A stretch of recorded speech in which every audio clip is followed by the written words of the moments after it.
আরে এটা কি করবে? দেখো দেখো দেখো কি করছে, যা দিল ফেলে। ও এরকমই করে, দিদুন বাড়িতে আসলে আমার মা সব খেলনা গুছিয়ে রাখে, আর ও কী করে সব খেলনা এসে এরকম বালতি থেকে ফেলে দেবে, দিয়ে ছড়িয়ে দিলে ওইটাই ওর খেলা। এরকম বদমাশি করে।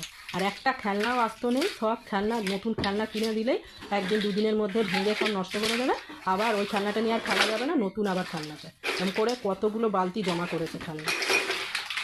ঘরে আরও আলাদা আছে, এখানে এতগুলো জমিয়েছে, আরও আছে। দেখো দেখো দেখো কী করছে বদমাশি, এরকম বদমাশি করে, এত পরিমাণে বদমাশি করে। কি হচ্ছেটা কি এইগুলো? দুষ্টুমি, বদমাস ছেলে। মনের সুখে তুমি ছড়াও, আর তোমার দিদুন মনের সুখে জিনিসপত্র সব গুছাতে থাকুক নাকি?